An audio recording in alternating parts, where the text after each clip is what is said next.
She got kidnapped. We rode down to rescue her. We did, and shot the brains out of every single person who stood in our way. It probably won't be the last time either. We then spent a lot of time at a party to celebrate her return. It was honestly very boring, but the fireworks at least looked okay. I think so anyway. I wasn't facing them, so I had no idea. Dressing up to Convent continued as we fancied a new suit for Arthur, which is 100% out of his character even for him. Got what you call a trim on the hair, and set up to join a very expensive poker game in a club full of rich people because rich people have money and non-rich people like us don't. The entire thing was rigged from the start. I really should fool people out of their money and gambling more often. We won with a pair of queens, then won again with an ace-high diamond flush. I love RNG sometimes. I hate it a lot more though. We stole the watch and everything else inside the safe, but in true Red Dead fashion, we had to shoot our way out of there. Unfortunately, I had to leave my Cattleman revolver behind in order to get in to pay the money, and had to resort to some other disgusting missile to get out of there. I realized that this missile wasn't really any different from the Cattleman, other than the fact that it wasn't a Cattleman. We walked away with $6,000 overall, and I only got paid $750. In true Vanderlyn gang fashion, I get hardly any payout despite doing literally all of the work. This is America. I returned home to talk with Dutch, but got interrupted by a rather disturbing sight. As far as I know, Kieran went to go play football with all of his friends. They didn't like him winning so much and sent him back to us in this decapitated state. It was just a game, O'Driscolls. No need to use people like this. In vengeance, I kept blasting them in the face from a very far distance, but they don't like when I do that and kept sending more of them. They needed some saving, so I did that, or at least I would have. I hit the whole John Rambo and tore everything apart. Once the mess was settled, I traveled back into St. Dennis to meet up with Dutch, who, by the way, cleaned nothing back at home to rob some kind of train station that the Italian rich guy told us would be scammed. Lenny was with us as well, so this mission wouldn't go completely sideways. Apparently, there wasn't anything there, and the cops showed up almost immediately. We ran away in true Red Dead fashion, boarded a trolley, killed a lot of cops. You'd think that after the first 10 kills or so that the cops would back off, but they just kept on coming, wasting their force away on three stooges who stole what ended up being $45 and a get revenge on that rich guy who set us up. We got a guy with a boat to help us. We had to help him check some traps and perform animal cruelty by shooting a ginormous gator in the face a bunch of times. I didn't particularly enjoy that. We rode up to the mansion, shot a lot of guys. John knocked Bronte out. Okay, 1 second. He had a lot of money on him. It looked like $5,000 overall. I now have enough to pay off my bounty. Hooray. Don't you remember what Bronte did? The story was tailored by how he played, and Bronte was drowned and then fed to an alligator. John Marston will remember that. We have our hands out of nasty rich people business because we're now robbing a bank. I like a lot of money as much as the next guy, but when the grandfather of Can, who you cannot help but like, gets shot in the heart because the pink men said so, it's all of a sudden not so worth it. I blew up a wall to get out of the bank, scaled to the rooftops, fell off the rooftops, scaled back up to the rooftops, and used my pistol in the most effective manner imaginable as a semi-automatic sniper rifle. I shot this guy, but he had God mode on, just long enough to kill my best friend. I stomped over their faces after attack. And in true Red Dead fashion, we ran far, far away, this time onto a boat that's taking us straight to Tahiti. Tahiti is very underwhelming and boring, no offense to anybody who's from Tahiti. I respect you all just the same. The Tahitians of the past arrested us because we're not Tahitians. How very racist. We got saved. I managed to find a Cattleman revolver, thank God for that, and we blasted the Tahitians into the great big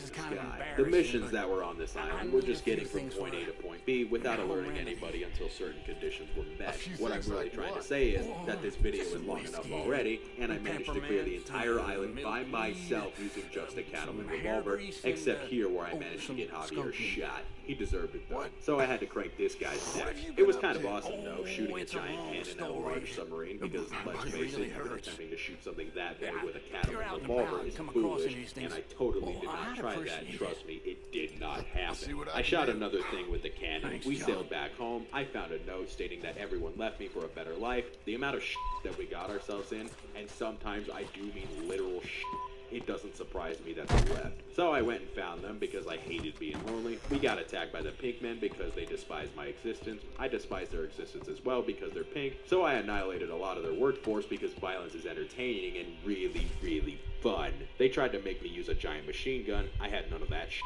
That fight was the tipping point for Arthur Morgan, as he passed out just a while later in the street of St. Denis, saw a doctor, found out he had TB. It made me very sad, but I know he'll be okay as he is a video game protagonist, and as we all know, video game protagonists are practically invincible. I needed some air after the fact, so I went and really got some air, found Johnny Marston working some fields, decided it was worth picking him up since he hasn't pissed me off yet, and saved Sadie in true Morgan and Red Dead fashion by running away. Charles and I took a trip out to our new rental place. I killed myself with some dynamite, it was on purpose, don't get it twisted, and cleared out some cavemen whom hadn't seen society since the days of cavemen. They can go live with their fallen caveman brethren in the great big cave in the ground. Dutch told me to listen to him, so I turned my ears off and didn't listen to him. And instead, I rowed my boat gently down to the prison to save Marston's pretty pink ass. Don't ask how I know that. I told this guy to count to 60 or something like that after I kidnapped him. I'm glad I was on the kidnapping side this time. I let this guy run after we got Marston back, but they sounded the alarm only after a bullet entered his skull and turned off his life. I decided to gift a slew of bullets to the other prison guards, but for some reason their brains stopped working after I so graciously gifted it to them. How very rude. It was also very rude when Dutch screamed in my face about how he had a goddamn plan. And part of that plan is making sure there's a bullet for everyone, and a time, and a place, and end. Leviticus Cornwall found his bullet in the end. Dutch had it with him the entire time. The various pink men around found their bullets in the end as well. I had them with me. I attempted to save another person getting kidnapped. She didn't even say thank you. It was at this moment that I realized that nobody on God's green earth has any manners whatsoever, so I threw my manners down the cliff there, along with this bullet that had her name on it. I don't even know what her name is, but it had her name on it. Micah, that f***ing ass, sent Bill and I to rob a stagecoach containing some dynamite so we could blow up some shit. I tried to let Bill die as I hate his face, his voice, his smell. Actually, I hate everything about him, but the video game said I failed when I did so. I barely got away with it, only having 2 bullets left in my Cattleman. That was very scary, so I went ahead and bought 600 rounds to make sure I never run out of ammo ever again. Colm O'Driscoll finally got his neck broken. He tortured me, so he deserved it, and I was forced to use this sniper rifle to slaughter any and all remaining O'Driscolls. I don't even know why I bother going further at this point. It is Red Dead Redemption 2 though, so that says enough. My old bitch of a girlfriend named Mary sent me another letter. I didn't bother reading it because why would I? I'm forever destined to be alone in this world, with no one to love or anyone to love me. I don't even know how I got to this point, but some soldiers shot at me, so I acted in self-defense by committing multiple war crimes. I decided to go full Duke Nukem on all these sons of bitches, and any rational thought went out the window from that point on. Bro, Caleb, we're making plans. Are you gonna hang out with your girlfriend, or like, what are you doing? Nah, I can't go because of COVID, bro. Thought went out the window from that point on.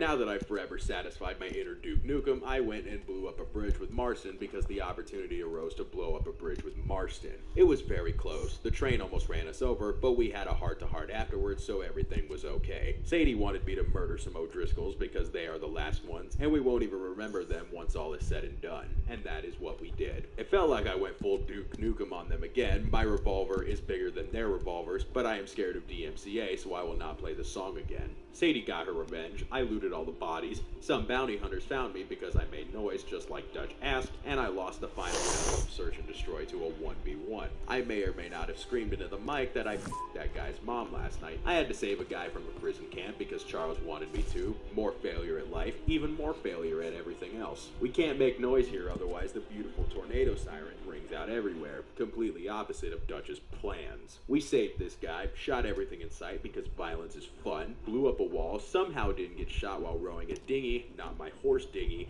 and rode off without taking any damage. That guy we just saved, we had to save him again because he kidnapped himself. More Duke Nukem happened. Bullets with a lot of names that I cannot read flew from the barrel of my gun, and Dutch left me when shit got real. That guy we saved twice ended up saving me by taking his own named Bullet, and I killed a rich guy because rich people suck. thankfully with the cattlemen. A 1 week's payroll to the army is apparently enough money to go live in Tahiti paradise, at least according to the Daniel, who, fun fact, does not speak Dutch. He ordered John and I to go retrieve the boom boom devices and meet back up at a train. That did not stop for us. Just me alone, I have a $5,000 bounty. I wonder why the train didn't stop. For the first time since I started playing Old West Vanderland 2, it actually felt like something was going my way for once. That was until I could not get off the fully automatic machine gun. Why must this game keep reminding me of 3rd grade? I just want to forget the fact that I failed at literally everything that year. Can't I be a successful person? I guess not. John got shot in the shoulder. 4 people went back to rescue him. This is important for later. I used the boom boom device, stole sacks and sacks of green things, and the train jumped off of a cliff. Now it was Abigail's turn to get kidnapped. Seriously, is there anybody left at this point who hasn't gotten kidnapped? I lost this challenge again for the first time. The head pink man himself admitted Micah was a snake. I knew we should have left him in that jail cell. He died to a cattleman revolver, not for me. We saved the kidnapped damsel for the 52nd time this last week, and returned home only to find that 4 people couldn't save 1 man who got shot in the shoulder. How is it that I'm always the one to call upon for jobs to be done over and over again, despite having TB, while everyone else sits on their ass, sipping tea and conspiring to kill me anyway? All them months of being the only source of food and money, and this is the thanks that I get. All I wanted in life was to not use sniper rifles, and I couldn't even get that. We ran into the cave in true Red Dead fashion, ran away from the cave in true Red Dead fashion. I murdered Dutch in self-defense. It went very well, and Neville died a very painful death. I should have brought Diggy with me instead. I gave my hat to Marston because it wasn't actually my hat. Got into a fist fight with Micah. He somehow won, which should be impossible because I'm playing the video game protagonist. Dutch ran away in true Red Dead fashion, and I did not beat Red Dead Redemption 2 with only a cattleman revolver. I don't remember the last time I checked on Diggy in the stables, but there's a legend that says that every day it grows more and more powerful. Should it try to escape, it will get shot in the head because the year is 1899 and man is the only species allowed to run free.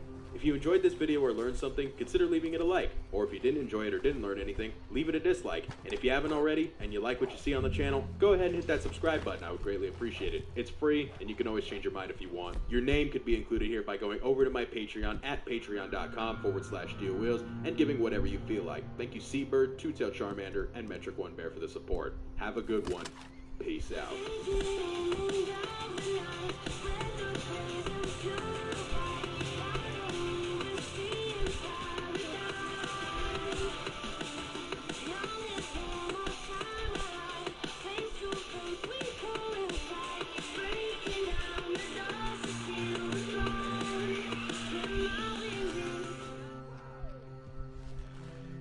Do you like being a shared workspace for up to 5,000 fleas? If you like being protected from fleas and ticks with Nexstar, take a nap. I think I can hear the ticks feeding. That sucks. Start killing in minutes, for pet's sake.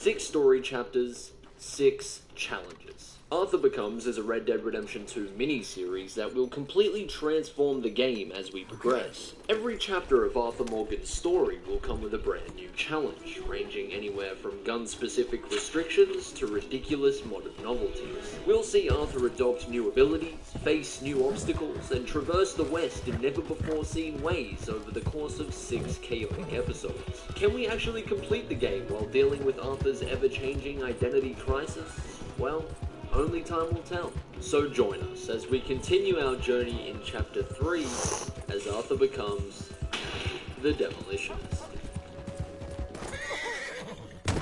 Sammy.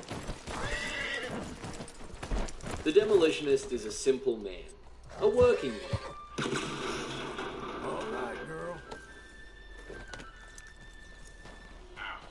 He's most comfortable when he's on the job and covered in a dusty combination of gunpowder and the ashes of his fallen enemies. And hey, I'll tell you something for free. You won't find a better demo for hire anywhere in the USA, and that is a guarantee. Which is exactly why the Vanderland gang have traveled so far north in search of his 5-star service. And you know what? they're in luck. Because today we'll be trying to beat Chapter 3 using throwable explosives only. This means explosive bullets are not permitted, explosive arrows are basically illegal. It's, yeah, just good old-fashioned dynamite and fire bottles from here on out. Well, wherever possible. Anyway, you know how this game is, Jesus Christ.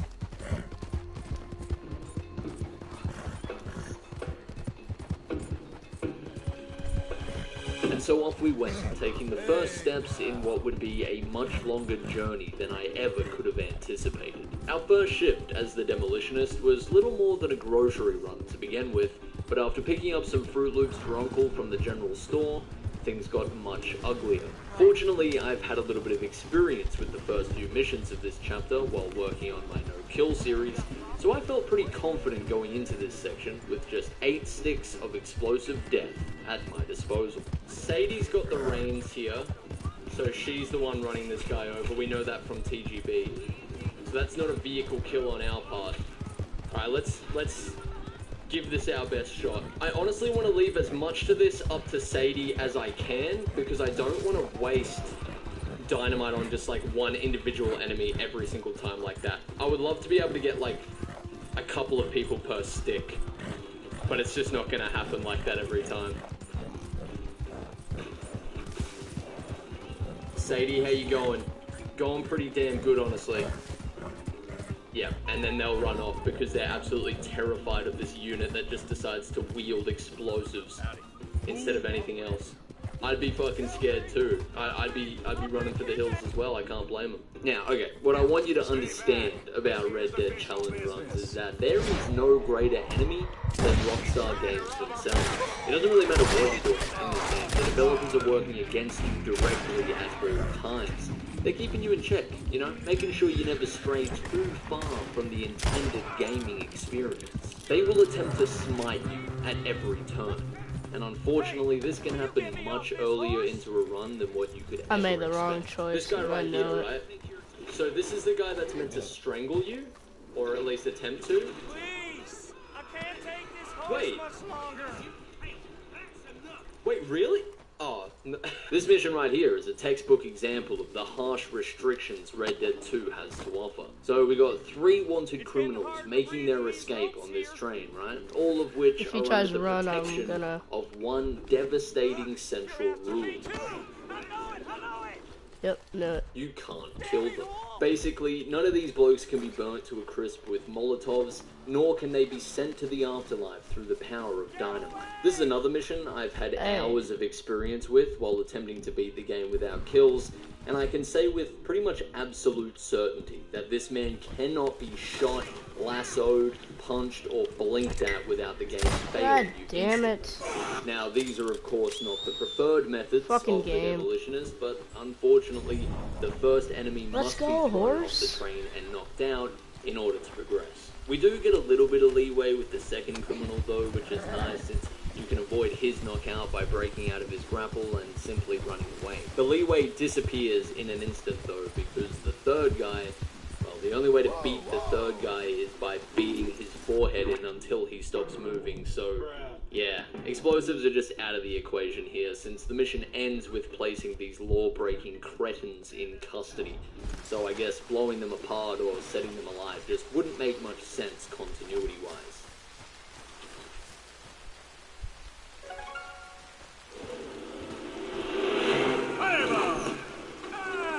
Oh no! I've been hit! This is the end for me!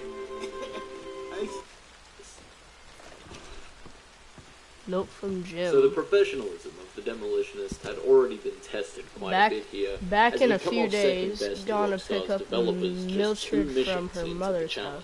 I am dead. The new Miss Peyton. Yes, Jim. But hey, the game wasn't titled Red Dead Redemption for no reason. No, Old Man Demolitionist guaranteed nothing but the reddest, deadest enemies in the shifts to come. It was time to go in Molotovs blazing. I want to see limbs flying. I want to see toes so charred they look like strips of beef jerky. I want the sounds of explosive weaponry to literally blow my eardrums to smithereens.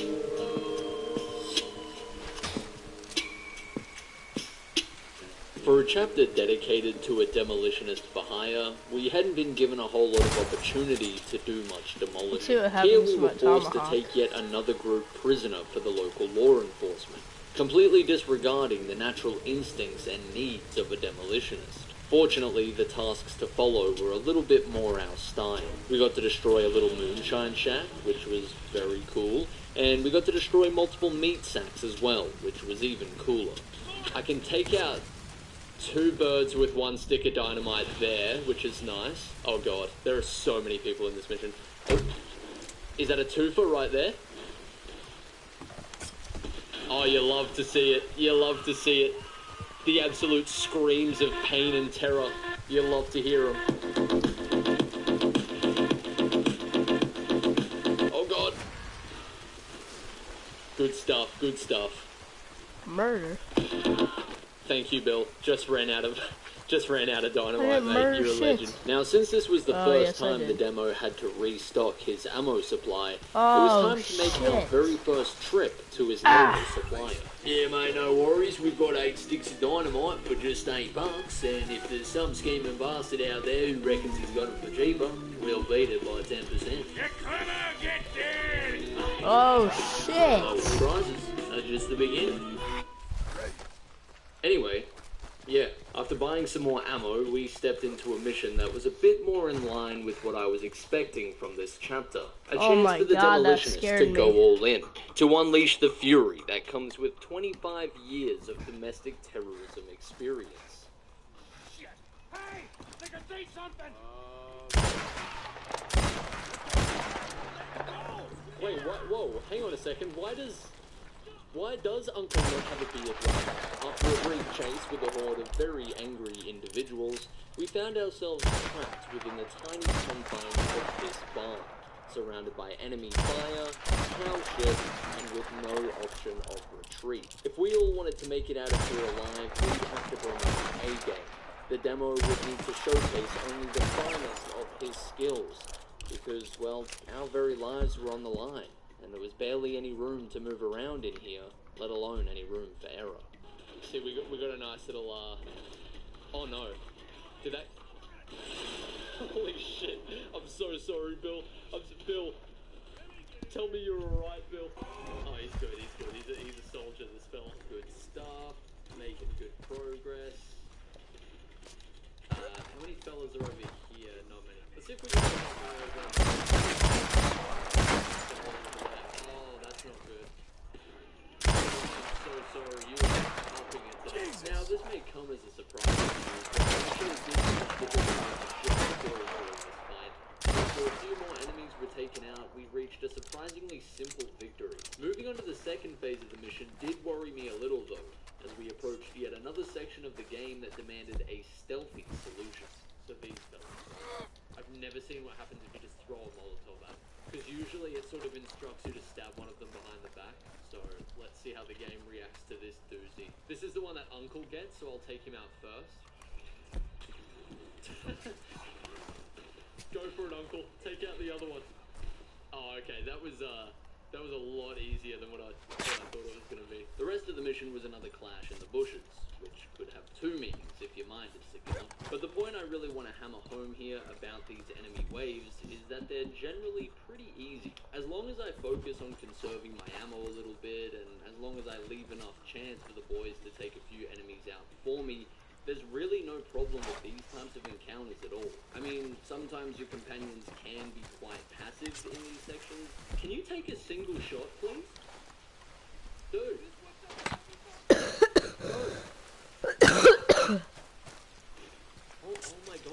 Oh my god, Lenny. He sits on his ass all day. But usually 8 sticks of dynamite and a couple of Molotovs is more than enough to get them up and moving again. It's like a laxative for action, you know? First they don't want to move at all, then all of a sudden you've destroyed 6 enemies and they're rushing into battle without a second of hesitation. I'm gonna put as much faith in our boy as we can, but... Oh, there we go. Oh, there we go. That's some good energy, Lenny. I'm liking it. He's right there. Oh, okay. Swift.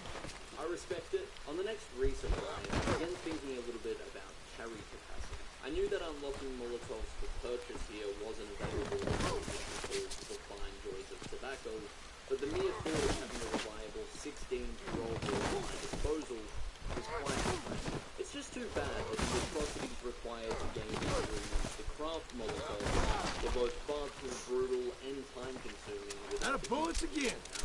Come on! Throw this dynamite stick in a way that is far enough that it kills them but doesn't ruin them. Because if you ruin the pigs, you can't get anything off them. So, oh my god, that rolled way closer than what I thought it would. Fortunately, there hadn't yet come a mission where my current ammo situation had really been a problem, and so I didn't really go out of my way to fix it at all. Going into this chapter, I thought for sure that the Demolitionist's limited supply of throwables would be my greatest challenge, but no. This man was a professional, and what he had was all he needed.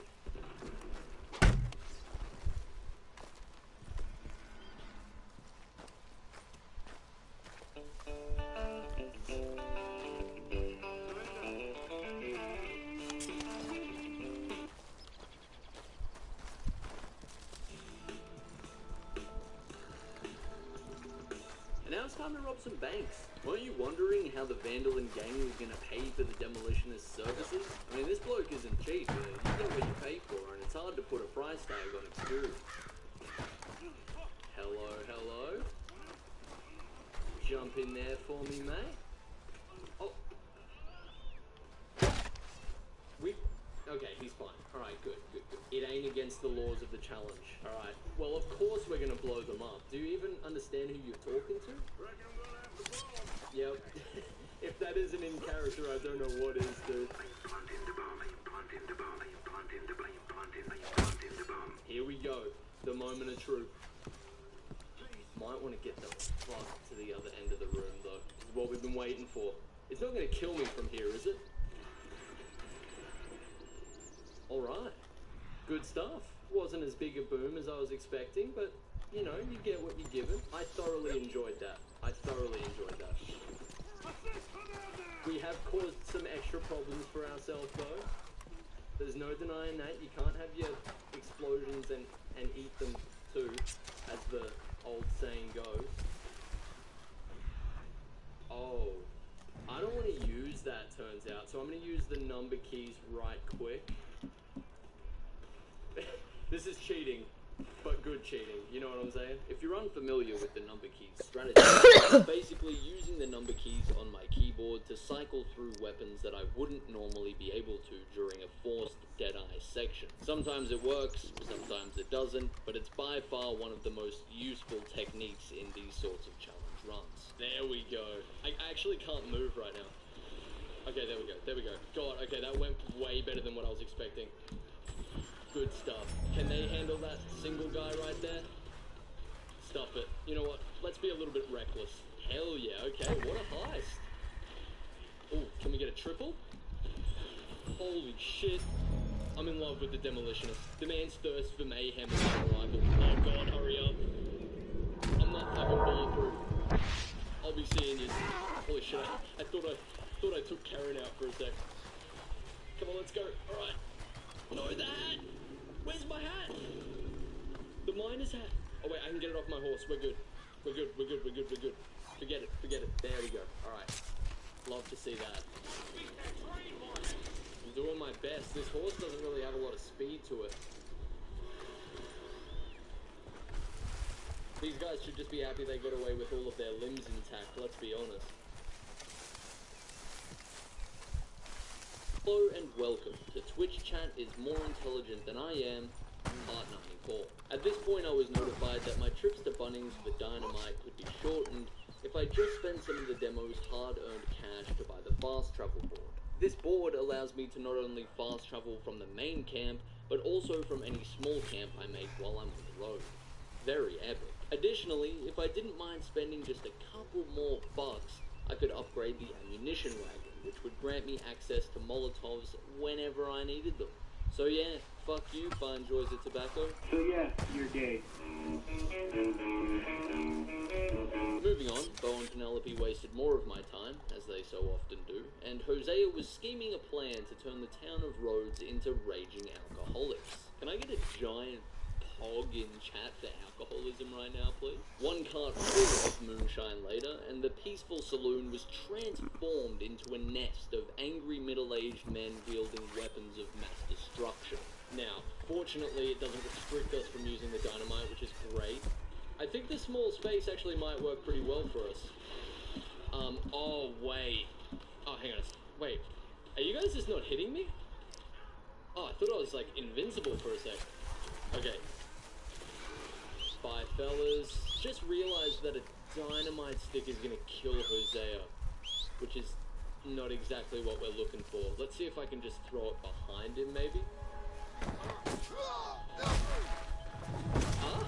Hosea, you're a beast? Get rid of these fellas? Hosea took that fucking explosion like a champ, dude. Unbelievable display from the old man. Nicely done. Good stuff, boys. We used all of our dynamite, but we did pretty well there. Man, I am impressed by the geriatric. He's the ways of the demolition, and I've got to respect that. But if you'll allow me to throw a fire bottle, then I mean we'll be good. As long as you don't drop dead here, Hosea, we're good. We're golden. Because it's not allowing me to throw anything now. Which sucks. Keep it moving, Hosea. I'm feeling oddly proud. It is a shame we can't... Wait, did I die there? Holy shit, wait. Was I really one shot from death? No. Remember how I was saying earlier that doing challenge runs in this game is really just a long battle against the developers? Well, I should also mention that it is very often a battle that can't be won through force, but rather a battle that needs to be swayed slowly through lies and deception. It's all about tricking Rockstar into thinking you're playing the game within their rules, when in reality you're doing the most brain-dead things possible in secret. For example, this mission has a failsafe in place that basically kills either you or your companion in one shot if you aren't participating in the mission enough. If you aren't shooting enemies, if you aren't murdering people in the street here, it's a one-shot fail regardless of how much health you have left in the tank. Except for reasons I can't quite explain, as long as you point your guns in the direction of the enemy and pretend you're going to shoot someone, the game lets you pass just fine. I don't know how, I don't know why, I don't know what goes through these psychopaths' minds as they code their little missions and program their little games, but all I did know for sure is that I'd have to deal with it, because the tomfoolery wasn't just going to stop there. The tomfoolery was a disease, a highly contagious one, and its primary symptom was agony. About a year ago now, there was a popular clip showing of a mythical Red Dead 2 cutscene that can be activated by shooting this enemy instead of just speaking to it.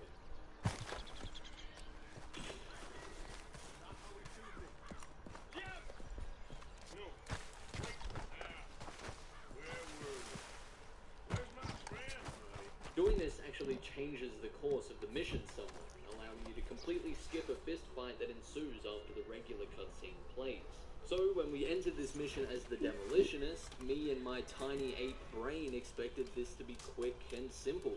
I mean, yeah, I obviously couldn't shoot the guy, that was against the rules, but there wasn't a doubt in my mind that a stick of dynamite wouldn't achieve the same effect.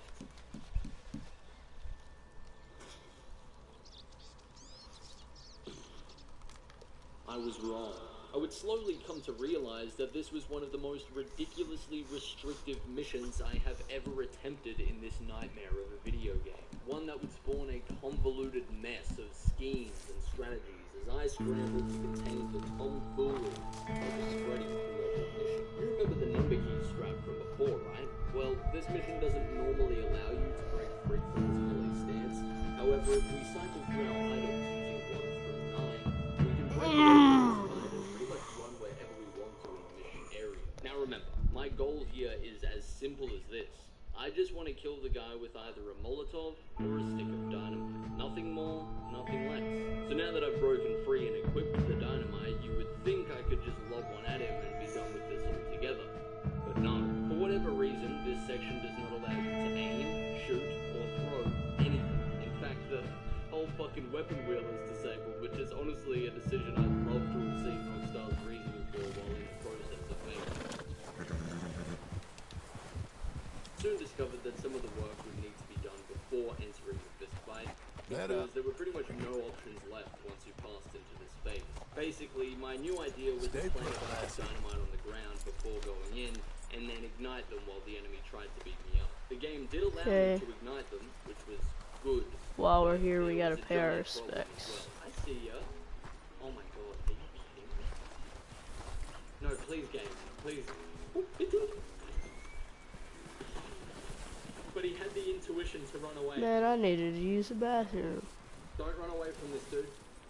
I promise you're safe. Yes. Bless me. Since when does it take so long? Yes, yes. No! Where are you going? This NPC has the most advanced sense of self-preservation I have ever fucking seen. I realized I'd have to find a way to make him stay within the explosion radius if I wanted this to work, which led me to discover quite a controversial strategy involving the lasso. Plant the dynamite before entering the fight, go in, use the number keys to pull out the lasso, tie the enemy up, ignite the dynamite, and... Sorry guys, I always forget where it's at. Could we have reached the solution to blowing this man up instead of knocking him out already? I mean, to be fair, I'm cutting out a lot of the long and boring and repetitious, mind-numbing slog that happened between every single attempt of this mission, but... Have you really done it? Was this it? Already? Well, I mean... Okay, yeah, yep. Technically. Could have just ended the pain and suffering right there, I suppose. Hours had gone past. Poor Twitch chat was getting restless, and yet here I was, about to stare a blatant solution dead in the face and say, no, not good enough. I know that sounds dumb, straight up idiotic maybe, but the reason why was quite simple. Using an additional tool like the lasso somehow felt cheap. And enough of me still believed that this was all possible without it. And so I know you hate me, but back I went. Back to trying to get this little bastard to stay within the explosion's radius and take the death like a man. I mean, come on, dude. Let's see if the robot's still up there. Okay, death's not that scary. What have you really got to fear except for real? I had a plan, but it was currently in view. What I was going for at the moment was I wanted to ignite the dynamite at my feet and then grapple the enemy so he couldn't run away. But the only issue with that was that he kept blocking my grapple and escaping at the last second, meaning I'd eventually use up all of my planted dynamite and be forced to restart the entire mission again. Articulating exactly how frustrating this process was would be basically impossible with the time I have here, but here's some video proof of the fragility of my sanity about 2 hours into my attempts.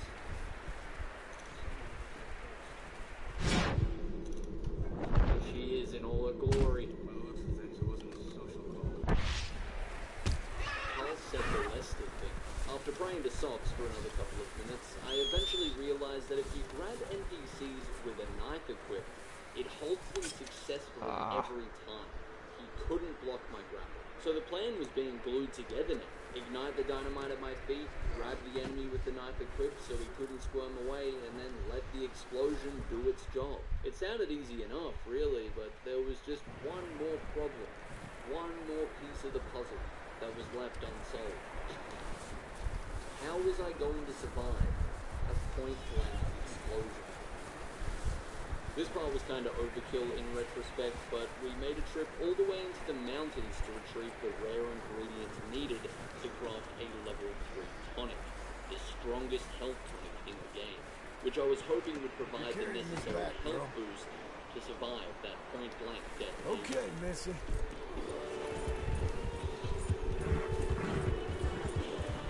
See if we can make it up faster with this, cause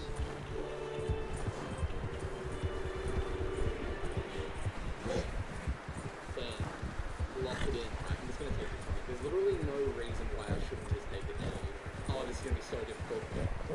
This still has a degree of difficulty. I've got to light it when he's close and then grab it. We're staying right Can here. you imagine how cold this is right now? I cannot fucking believe that, dude. That actually might be the greatest strategy we have ever used for any of these chapters. That is actually so fucking nice. What's up, Aiden?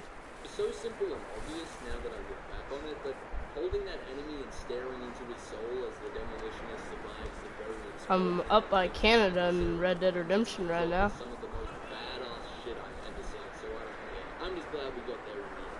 And thankfully, Could you stay on the stream, please? The rest of the mission was a breeze. Trelawney gets tracked down, which was apparently the point of this whole thing. There's some enemies hiding amongst the corn that are taken care of easily. And although I was on the cusp of a mental breakdown after spending 4 hours on this mission, I was just proud of the progress we've made.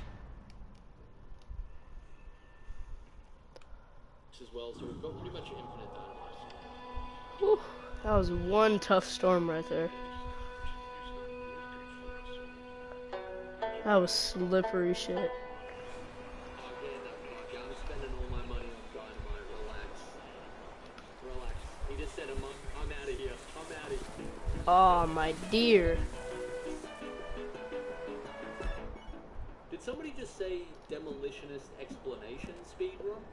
Probably not, unless the voices are back, in which case please help me. So chapter 3 of Red Dead 2 is actually pretty damn long as it is, and it turns out when you do a challenge run that extends some 15-minute long missions into 4 hours, it's hard to condense every detail into one video. But I'm going to try to do it anyway, so here we go. We ended up giving Trelawney a quick hand with a simple coach robbery before moving on to the mission we'd all been waiting for. That's right, the fine joys of tobacco. The mission that would grant us access to the fine joys of being able to purchase Molotovs from our local vendor at just $1 a pop. This was unexpectedly quite an easy mission. We just had to light some fields on fire, blow some people up, and protect Sean Maguire's life at all costs. Turns out Sean had a bit of a tendency to just die out of nowhere in this mission. I'm not sure if Rockstar were trying to be clever with a sneaky attempt at foreshadowing or what, but either way, it was very annoying. After playing the role of the Irishman's bodyguard for quite a few attempts, the pieces did eventually fall into place, and the job was completed. Oh my god. Oh, that scared the absolute living shit out of me. Oh my god, Arthur. Arthur, no. You're gonna get cancelled, bro. Moving on, Dutch and this guy have an argument over who's better at Halo 3, while the demolitionist gets taken hostage and tortured relentlessly in a basement somewhere. Here in the basement, the mission is ridiculously restrictive. No surprises there, leaving us with no option but to fist fight the guy inside. I couldn't even escape from the fist fight by cycling through my weapons with the number keys either, because all of my weapons had already been stripped away from me. Eventually, I got to the tedious task of grappling. You want to see something very, like, which then broke weird? me from the fight and allowed me to run around freely. And just when I thought I'd escaped, just when I thought I'd solved the mission as easy as that, there was a dramatic turn of events. The mission won't actually progress until this basement-dwelling mutant is either knocked out or murdered. And with my weapons inaccessible at the moment, doing this with explosives only seemed impossible. And yeah, technically it was impossible, but thanks to this conveniently placed campfire, I could pretty much just stand back and watch as this man's thirst for violence ultimately led to his own doom. You know, Forrest Gump once said, life is like a box of chocolates, but I disagree. Life is a lot more like accidentally punching a horse in the mouth while you're trying to steal it. Don't ask me why, it just is. Thanks to the countless hours of testing this mission in TGB, I knew my way around the battlefield quite well. No, we can't forget one more person while we're up here. We're still trying to find the later in the pursuit. And after that, since the demolitionist can kill whoever he likes, White Arabian, but we're not having the best of luck right now. Really all the easy stuff out of the way. Beyond this point, it was back to pulling my hair off my skull and questioning the meaning of life all over again. But regardless, I guess I had to be thankful because progress had been made, and it was finally time for the demolitionist and his employers to take a short walk to the free town. Although for some, the walk would be a lot shorter than expected. I could have told you.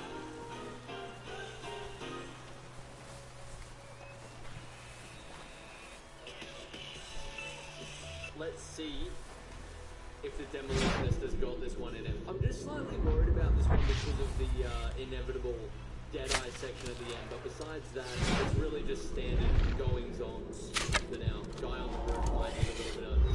Oh my god, I might die here. Oh, did I just make him jump off the roof? Hell yeah, dude. Suicide strike.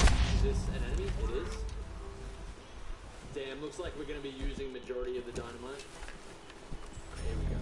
Well. Hello? I'll kick it. Oh, we let those guys settle down. Oh, I'm gonna try to find my arrows. I forgot there was like 3 dudes in there. Whoops. I'll just chuck One. one of these boys in here. Problem solved. I had 36. Is there still going to be a guy there for me, or did I take him out? Hey, man. Oh, he's still there? Alright, okay. Anyways.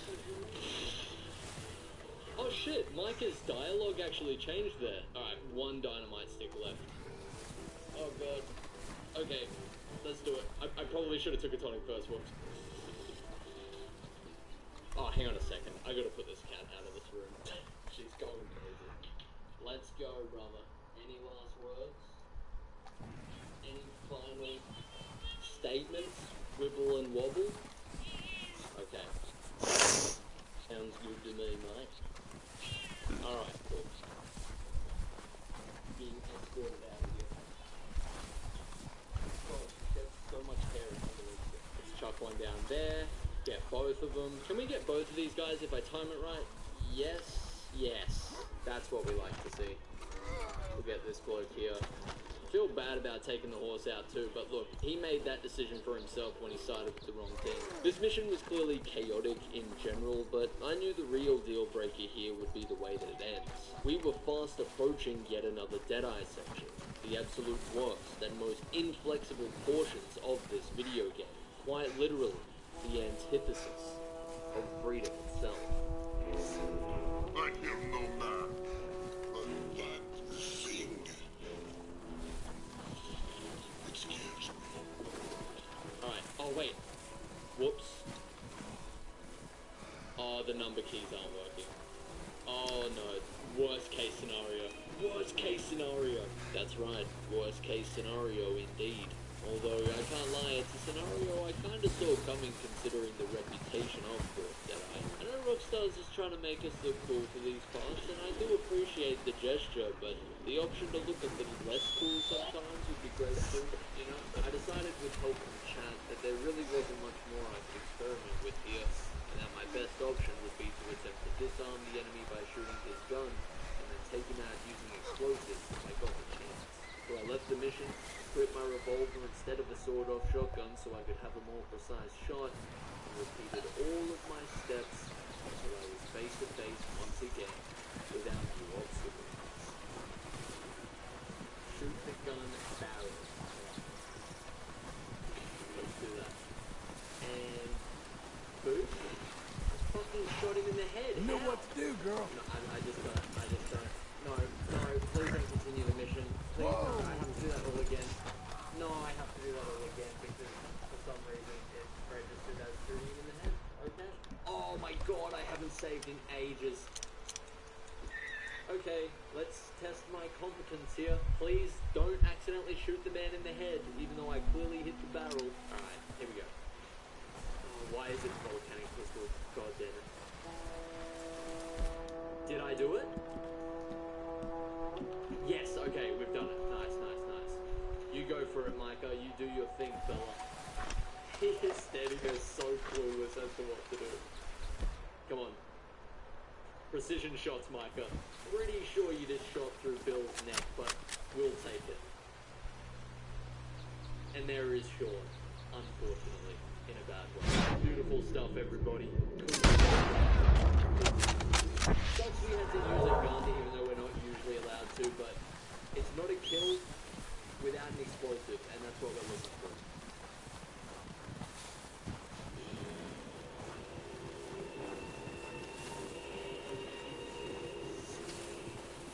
Bitches. John, I need you to stay calm.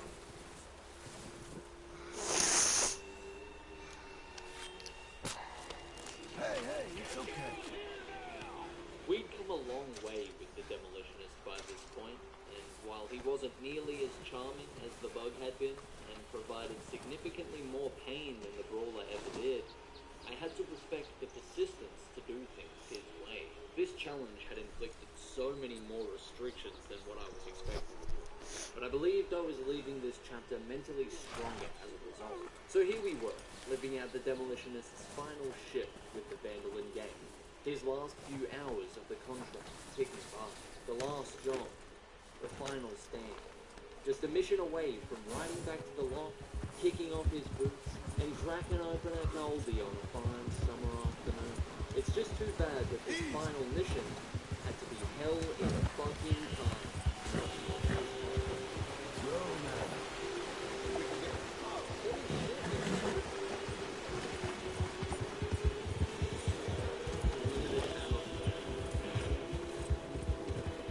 You gotta pay our respects.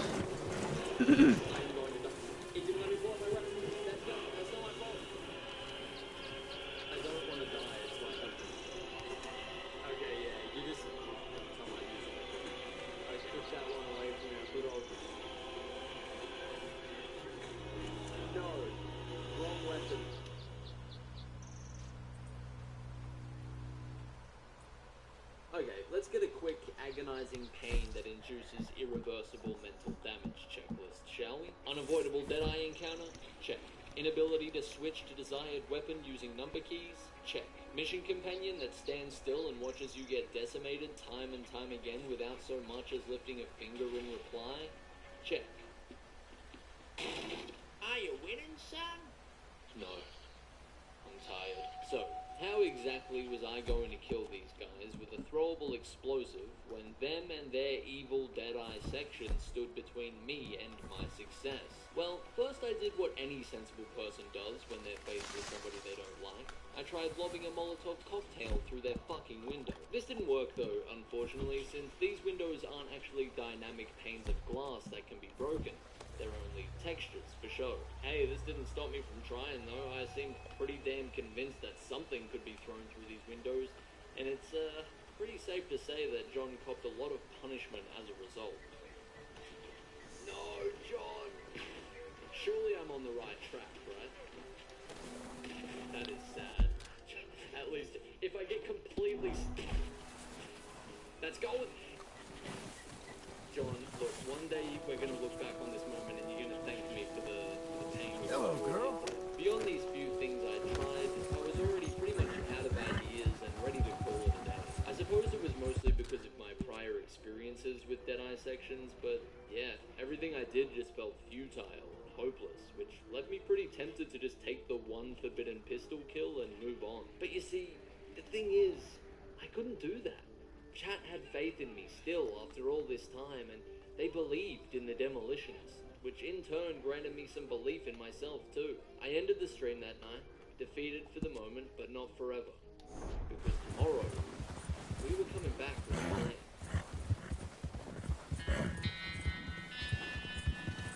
Still didn't have a plan. I mean, what the fuck are you meant to do here, really? Can't throw explosives through windows, fire can't spread through walls, these doors are locked, John is a useless sack of garbage. I mean, the disadvantage really is just stacking up. A horse. Shoot a fart out of your own ass! The only thing that stopped me from walking into that room, pulling out a firearm, and failing the challenge right there was You got this, girl. from chat. Rumors of an apparent solution to this problem were circulating now. Tales of brave individuals that had reportedly taken on this beast while I'd been sleeping on the job. A solution to this particular forced Deadeye section had apparently been found. The catch was that I didn't want to know how. Call me a fool, call me a brain-dead idiot, if you will, but just knowing that this was technically possible was enough to keep me in debt. After a while of me trying basically everything I'd already done before, the tunnel vision I'd had for this mission was slowly lifted by the confirmation that the solution was out there. I don't really know beyond fire spreading what I'm going to try, so I don't really know if I'm going to need one dynamite stick or something. Wait, I think I know what to do. No, there's no way. I'm going to do something really, really dumb once we get there, and I'm pretty curious. I think I know what to do. You guys are gonna laugh at me if you see what I do and it's not the solution in a second. Don't laugh at me, guys. I'm going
strats spreading through the floor? Oh, are they screaming? Did I actually, is that it? That's definitely a new X. That is a fucking sick strat, if so. I think the other one's there. The Hosea thing is what really made me think of that as well. Dude, what a sick strat. Really shows how much time you put into it as well, because for a second there I was thinking like, how the hell are we gonna do this? But that makes a lot of sense. It actually seems really obvious now.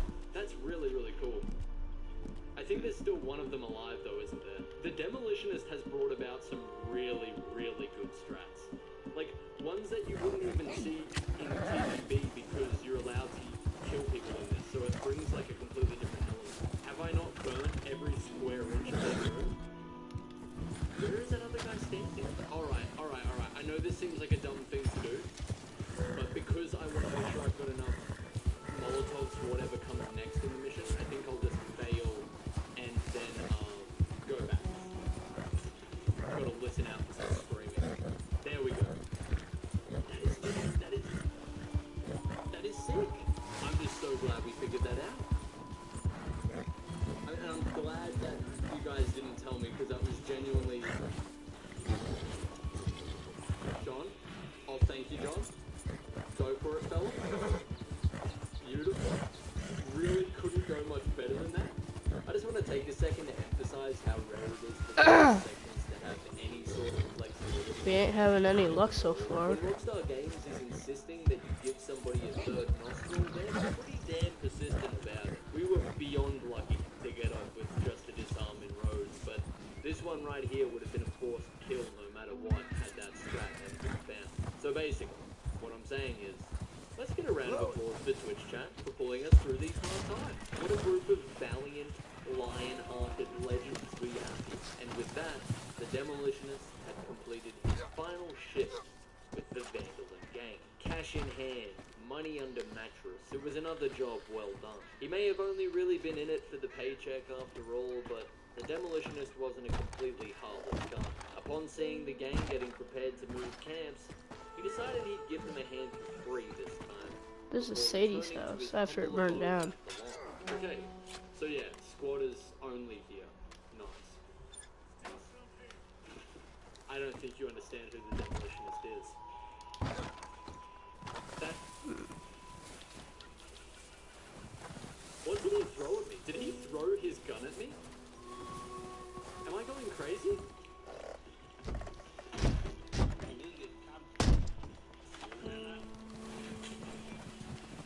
I won't let you take my job away from me. It's really as simple as that. I know what you were about to do. I see that gun on the table. Just because I work in demo, I'm not an observant fellow. Oh my god, I forgot about this guy. Oh my god. Alright, relax. I give you my final gifts.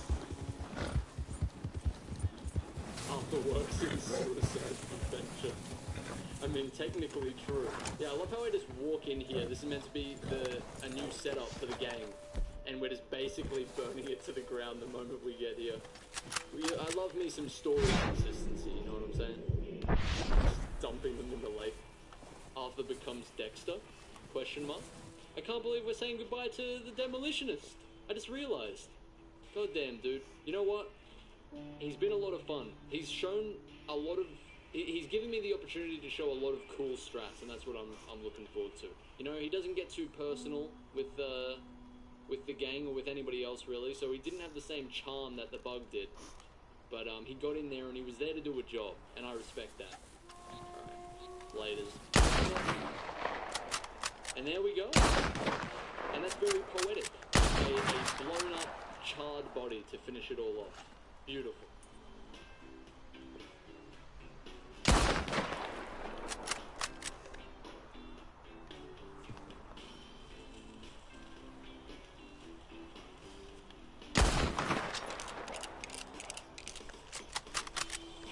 Oh!